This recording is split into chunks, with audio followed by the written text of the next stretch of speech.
I'm CJ Werleman, and this is episode number 9 of Foreign Object. Today, the show's title works on multiple levels, as I'll be discussing the porn industry with an actual porn star. I now have your attention, don't I? In preparing for this episode, I've had to do some research. How much research? Let's say, for argument's sake, 20 to 25 years.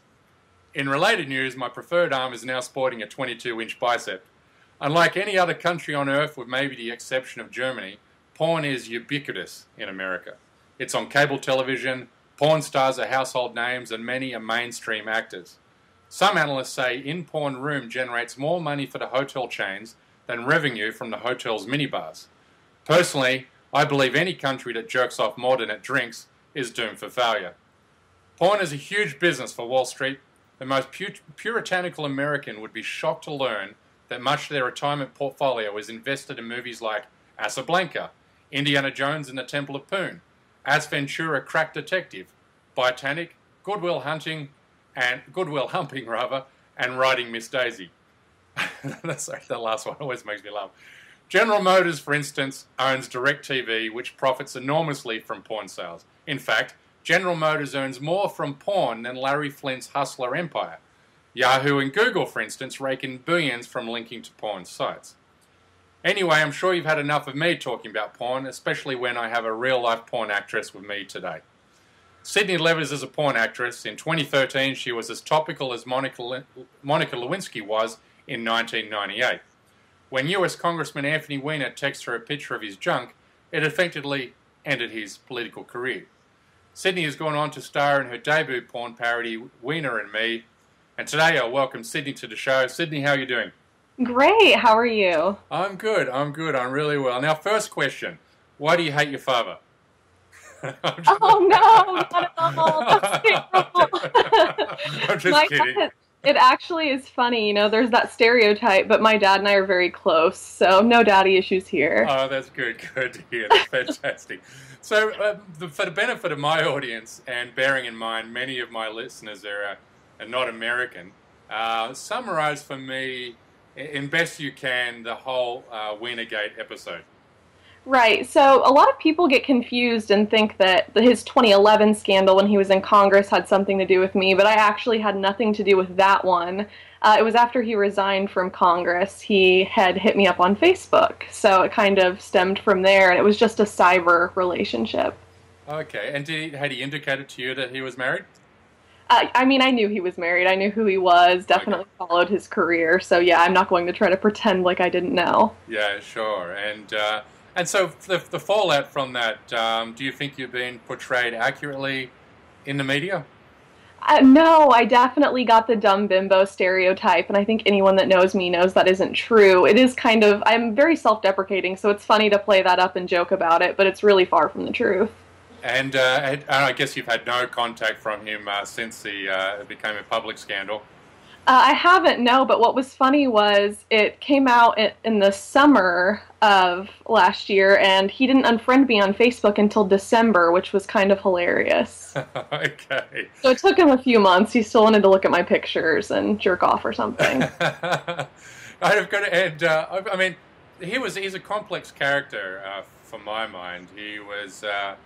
I was always torn between him. I liked his politics, obviously. He stood up for the working class. He seemed to, on the surface, fight for all the right liberal causes. And then I was torn between, well, is this guy saying all the right things because he's in that Bill Clinton mold, pretending he can feel your pain when really he really doesn't give a shit.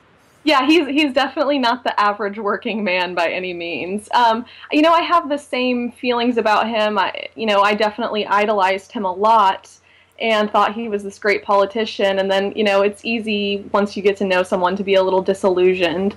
But there was a great article in The Nation by Richard Kim where he kind of talked about the fact that he was very alienating to political allies and didn't really pass any, meaningful legislation of any kind. So he really is no better than the Republicans in my eyes at that point. If you're all talk, then you're no good. Yeah, it's to me, and that touches on my earlier point. To me, he seemed to be a guy that had mastered the social media universe, who understood what a good 2-minute YouTube video clip can do for a political career, rather than actually legislate good policy. Exactly. Was a good talking head. It was funny to watch him blow up on Fox News with Megyn Kelly or whoever it may be. There were definitely lots of good moments like that, but as far as actually getting the work done, he wasn't doing it. Yeah, I view him in much the same way I do Chris Christie.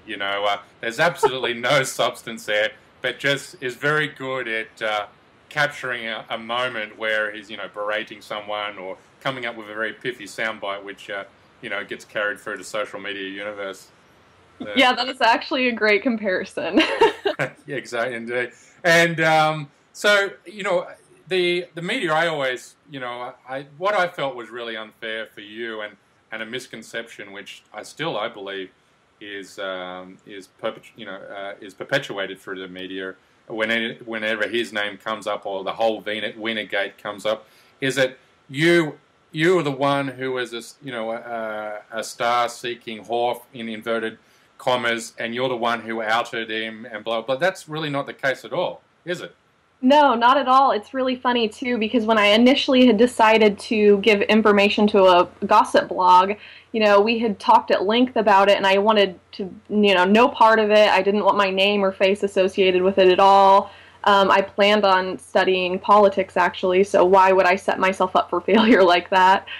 So yeah, it wasn't anything that I wanted to be attached to. It was actually BuzzFeed who outed me, and I was so upset. It's not something you really expect, and I was naive in giving that information away and thinking that I could remain anonymous. I would admit fully that I was very naive, but it's not something that I wanted to be a part of. It was embarrassing. How overwhelming was that? Immediate public scrutiny. I mean, we're talking about the entire U.S. media was focused on you for a couple of weeks there.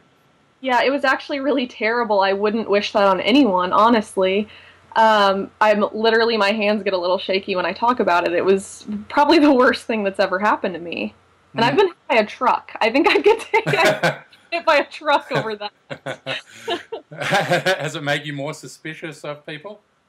Yeah, but I think that's good. I think it's good that I've definitely grown from the experience. Even stuff as little as, guys I talked to once or twice would try to say they were my ex-boyfriends, or guys I dated when I was a teenager were acting like we were still talking. Just weird stuff all the time. Oh my God. I bet you're seeing a snapshot of humanity at its worst. Oh, yeah, there was a guy that I hadn't seen or spoken to since, 7th grade who was trying to say that we were dating. It was just bizarre. Now you're really politically active. Judging from your Twitter account, you're very well versed in in political discourse and what's happening, in the national body politic. Is that your long-term interest down the road? Yeah, I'm actually going to school for radio TV production, and ideally, obviously you're going to take the first job you can get out of college, right? But ideally down the road, if I could choose, I would want to be doing something news-related, even if it was satirical. So, yeah, it's just something I really care about a lot, and going back to the kind of media stereotype, it was easy for people to say that I was just trapping Anthony in this situation, but it wasn't like that. We had very interesting conversations. I was really into politics. I still am. It's not something that I just pretended to be into.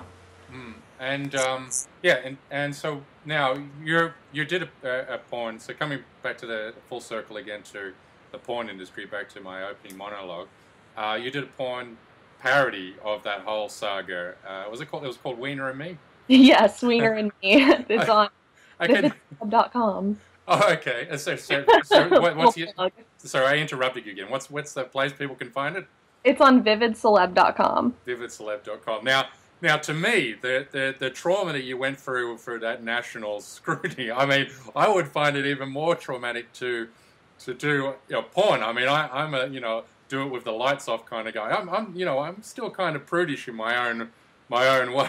Now, how did you summon the courage to do a porno? Well, at first I was totally against the idea. At first I was like, oh, there's no way. I wouldn't have the guts. I couldn't do it. I was worried about what my family would think, obviously. And it was one of those things, this is going to sound completely bizarre, but my brother, I think, was the first person that was like, you should maybe think about it, when I told him how much money they were offering me. I wish my sister told me to do it. So Yeah, I was just trying to think of it from a financial standpoint, and I had spoken with my family about it, and no one, anyone that was close to me, that wasn't going to make them look at me any differently. As adults, you kind of assume that people are sexually active, and you don't really want to talk about that with your family. So, obviously they're not going to want to watch it or anything, but it's not anything that changed any relationships that were significant. So tell me about the conversation you had with your parents when you told them you'd made the decision you're going to do it. Well, it was funny. I had brought it up at first in kind of a joking way when I wasn't wanting to do it, and we had kind of laughed about it. And then when I told them that I was wanting to do it, I don't really think anything I could have done at that point would have surprised them. They had already seen me all over the news for all this crazy stuff, so it was like, okay, whatever. Okay, interesting. And now, of course I've watched porn. And I'm not going to say the last time I watched it, but I watch it like any healthy, functioning human being. I think any man, any business traveler who says that within the first 30 minutes of walking into a new hotel room hasn't turned on the porn is lying to you. You're only seeing this very sterile, very dramatized sexual encounter. Talk me through how intimidating it is. Where you're on the set, you walk up to somebody you're about to have sex with. Hi, I'm CJ, you're blah blah blah. What is that process like? I'm going to sound completely odd, but it's not weird. It's really not weird.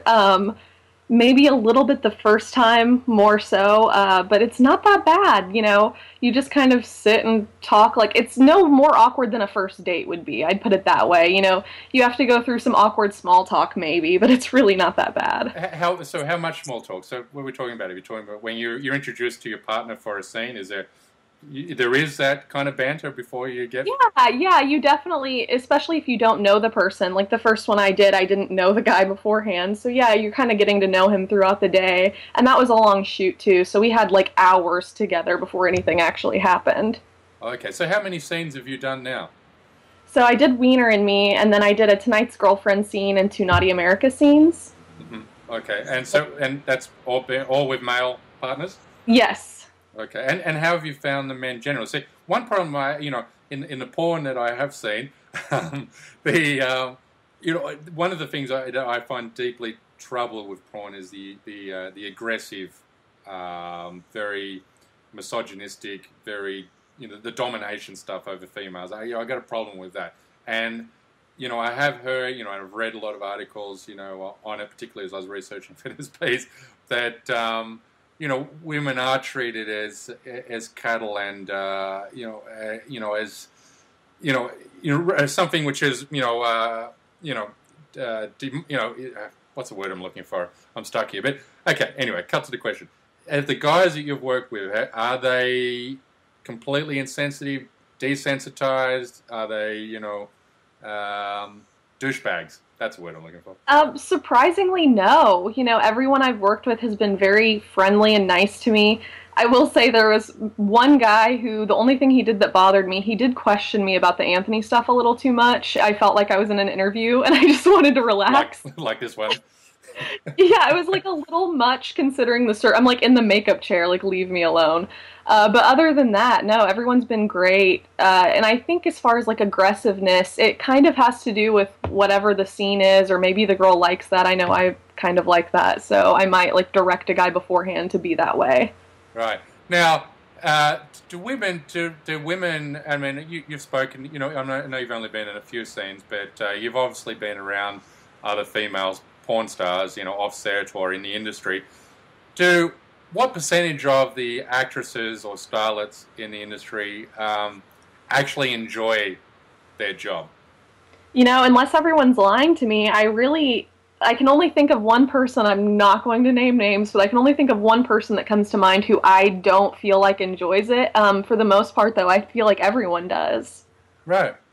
Do women actually climax?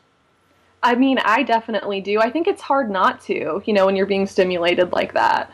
Right. Okay. I just assumed that it was all fake. No, it's definitely not. At least not for me. I don't claim to speak for everyone. Right. And like there's so much free porn on the internet. I mean, it's all free porn. I mean, I've never paid for porn.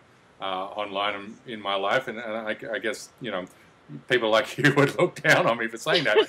A little bit, yeah. A little bit. So, is there money in it? You don't have to tell me how much you're earning, but is there a good earn?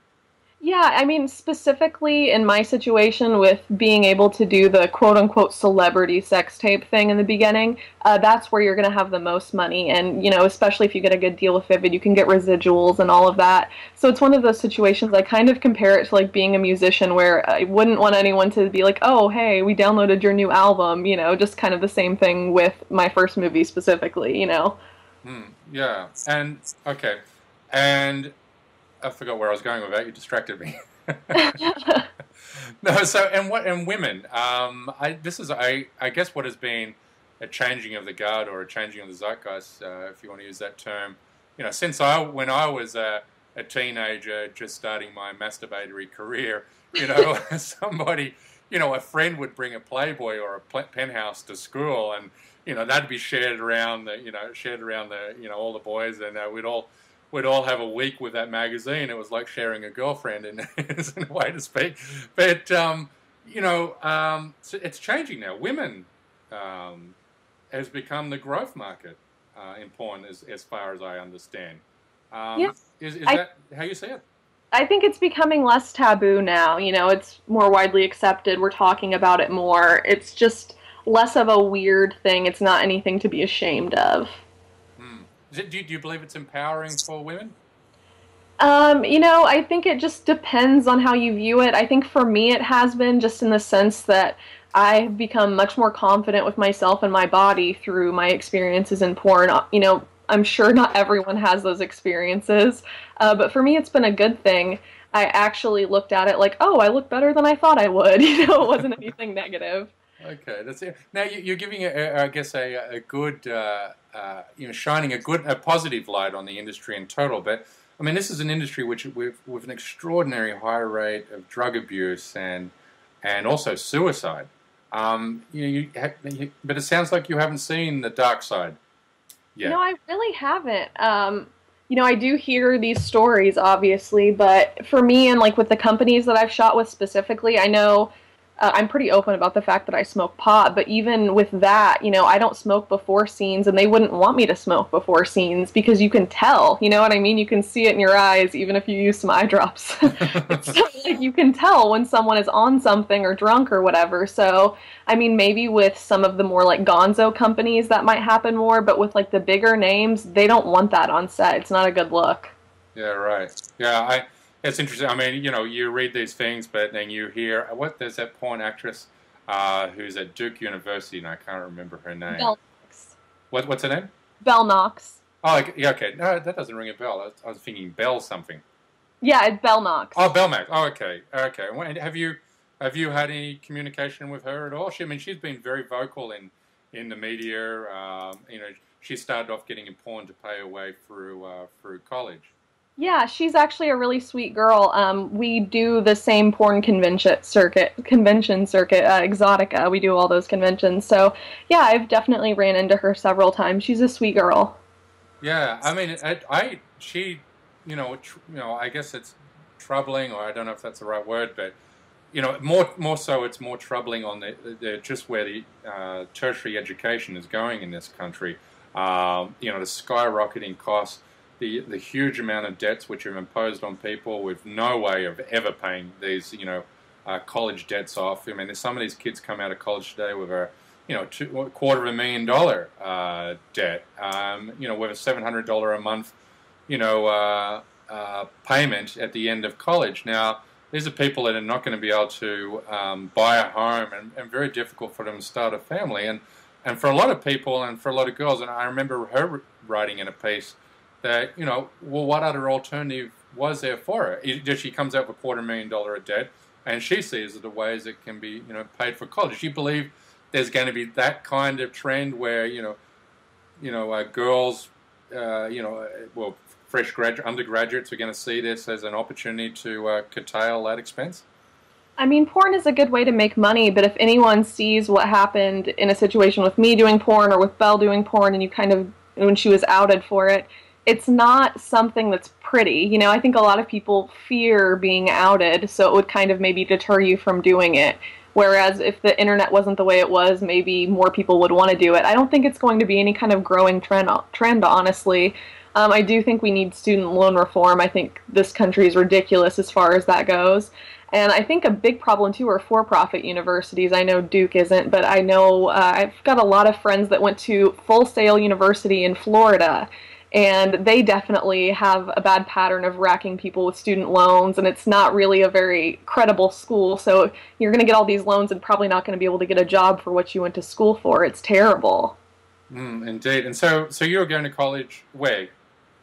I would rather not say. Okay. Yeah, fair enough. Fair enough. Isn't it an expensive college? Honestly, no. I tried to stay close to my family, and I also wanted to be reasonable as far as costs. Okay. Do the people on campus recognize you? Yeah, I go to school in the area I grew up in, so everyone kind of knows who I am, but it's not a weird thing. You know, no one treats me any differently. So guys don't look at you as a easy target, assuming you're easy because you've done porn?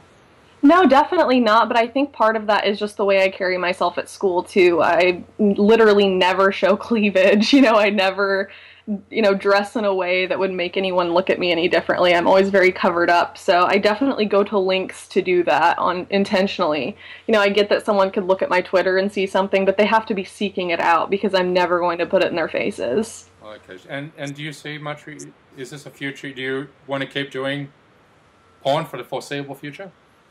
It's one of those things. I would like to keep doing it through school, definitely. And, I think everyone expects me to just say I'll never do it when I'm done with school, but that's not something that I know for sure. I think I'll know when the time is right. I'm 25, so obviously I'd say no more than a few years left, right? Okay. Yeah, nobody wants to see a 50-year-old on there. Oh, well, I mean, who knows? There's a fetish for everything in this country. You name it, even midgets.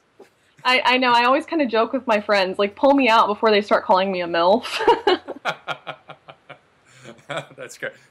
You might have to explain to some of my listeners what it meant. No, you don't. We all know what that is. And so you're in a relationship now?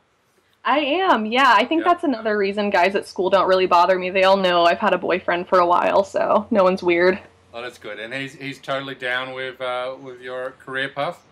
Yeah, it's surprising because he's very normal, but he doesn't care at all. He's very secure in our relationship. Oh, that's terrific. And okay, so you grew up in Indiana. I mean, it's just I always find it interesting people that have a typical ordinary lifestyle that are thrusted, for just one little event into a national spotlight, seemingly overnight. It's always an interesting story to me, and I think that you've lived that kind of experience where it's come from nowhere. Do you regret how things have panned out, or are you kind of happy how things have panned out? Depends on the day. Some days I'm like, God, I wish none of that ever happened. I wish I could just delete the internet or like every trace of me from the internet. And then I have other days where I'm like, oh, well, I can't change it. I might as well not dwell on it. I'm not going to beat myself up for it either because I don't think I did anything that terrible. I didn't murder anyone, so. Yeah, right. Did you have like trolls? Do you have your own trolls on Twitter who are there to hound you?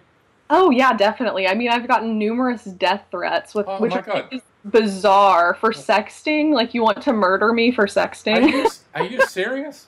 I swear. Even recently I got some death threats. But it's just not anything that I take seriously. I don't think anyone is actually going to harm me, but I do think people want to upset me and or scare me. But I try to either ignore it or make a joke out of it. That's kind of how I deal with everything. Oh, that's clever. Yeah, it's always important to deflect it. What's the agenda of the people who are threatening you? Is it from a religious viewpoint? No, not really. I definitely get a lot of right-wing hate, which I don't understand. I'm kind of like, hey, I brought down a Democrat. Shouldn't you like me? But yes. I don't really get that. Oh, my God. You should have your own show on Fox News by now. Seriously. I mean, you're not going to like this, but I really do like Sean Hannity. He's a sweetheart in person. I can cut this interview at any time. Are you serious? He's actually very nice, like surprisingly nice. It made me question everything I know about the Oh, universe. you're making me do that right now. This is really deeply upsetting. I hate when something smashes my worldview. Believe me, it's very troubling even for me. Okay, so tell me this about Hannity. I don't want to spend too much time on him, but now I always want to wonder just about Hannity and Bill O'Reilly. They're obviously smart guys. They're not stupid, but they say the most innately ridiculous, hateful, stupid things. Is it? Well, let's stay with Hannity. Let's not talk about O'Reilly. Hannity, is he saying stupid, racially, provocative things because he's a racist bigot moron, or does he know exactly what he's doing? It's He knows calculated. he knows what he's doing. Sorry, I didn't mean to cut you off, No, but he is truly not a racist, a bigot, or a moron. He is a very smart guy. He knows what buttons to push. He knows. I think he's kind of playing the Rush Limbaugh card and saying outrageous things, for ratings and for press attention. I don't think that he is that kind of person. He actually is very warm in person. And I'll say that, someone I dealt with at Fox when I was there for my interview, actually more than one person, but I don't want to be too specific because I don't want to get anyone in trouble. But I was definitely told by people at Fox that O'Reilly is a jerk to them, and that Hannity is actually very warm and nice, and that I got lucky on who I was doing my interview with. well, that's interesting. So yeah, I forgot that you did that Hannity interview. He was the first person to interview, I think, during that scandal from memory. Is that correct? Oh gosh, I don't think he was definitely not the first. Yeah, no, I don't think so. Okay. And have you read the book Atheists in the Foxhole, all about Fox News? I have not, but I obviously should. Yeah, it was just an interesting account of what it's like behind the closed walls there, and that's the feeling you walk away with, that Bill O'Reilly is definitely a tyrant. But Definitely got that vibe from people. People definitely told me some horror stories. right, how do the conservatives there? How do they view someone like you? I mean, you're the poster child of everything that conservatives should hate. You're a sexually liberated woman who's a liberal. Yes. I'm pro-choice, I'm pro-union, I'm everything that is wrong with the world to them. It's funny, Hannity actually said that he was very surprised by how intelligent I was. I'll just take it as a compliment and ignore the backhanded part of it. But he also said something that I found hilarious. He said that I'm too smart to be a Democrat, and he knows that I'll become more conservative as I age. See, he is evil. There you have it, right there. It was pretty funny, though. I was like, oh, I hope you're wrong. Dude, now you're doing a degree. You want to get in communications, and you love for media. Do you believe that your porn career that's going to hold you back? Do you think it's going to be a positive or a negative going forward in your life? I don't think I'm going to get a job with Politica or anything like that. I think that maybe something a little more lighthearted I might be able to do. I think it's one of those situations, too, however I represent myself and represent, what I've done is going to have a big influence on it. If I own up to it and I'm not ashamed of it and I can talk about it like it's no big deal, I think it's less scary for people. And I do think that I'm smart enough to not let it hinder me, as pompous as that may sound. Yeah, right. I mean, I don't know. People are so judgmental. I think it's you've been very brave. I mean, extraordinarily brave, and you just prove that people shouldn't be dismissed for a single vent or even a single career in their life. I mean, people are complex. Human beings are complex. We can be all things in all circumstances. I mean, even to the extent that one of the problems I have with this country is the fact that in the United States doesn't have a nationalized education system like every other developed nation on the planet. It's disparate. It's left to the states. So you have these retarded red states that don't fund their education systems, and also too want to impose a religious agenda on their education system. So sex education is almost non-existent in these states, and that's, I guess, where maybe I'm fearful of the ever presence of porn is the fact that it's not also matched by an education system which can, which can honestly and openly teach Americans about sex. That's a healthy pursuit. There's nothing to feel guilty about at a young age. So, but there's only the other extreme, porn. So these southern retarded states, where they're not educated correctly, or they're in a healthy way or pragmatic way about sex, then their only option is to turn to the internet, and then there's porn. And then I've read enough on the porn industry and this alienation that a lot of millennials are having with sex, because the world is becoming more and more cyber. Our relationships are becoming more online, and we're not relating to each other as human beings anymore, only as an avatar online. And I just fear there's a desensitization, there's an alienation which has been brought about by a combination of not having a good sex education system and also having a porn industry which is filling that void. Speak to that a little bit. Is that am I completely loony on that, or is that something that resonates?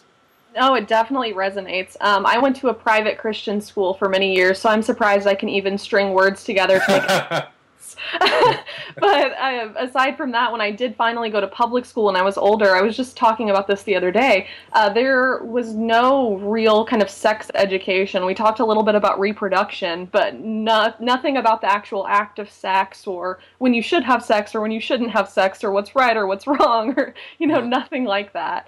And it's something that really does worry me, because porn should not be sex education. Most people aren't having sex like that in their everyday lives. So, yeah, I definitely wouldn't want some, 12-year-old boy to think that's just how things work. It's definitely worrisome. And even to just sexting, I've wondered before if, I know many people wouldn't want a porn star in their schools, but maybe for high school students, I've wondered if there's something I could do to kind of, this sounds so silly saying it, but raise awareness about sexting, because something like that really can blow up your life in the craziest way, and I think I definitely know that. I mean, seeing your butt on the cover of a newspaper is kind of bizarre.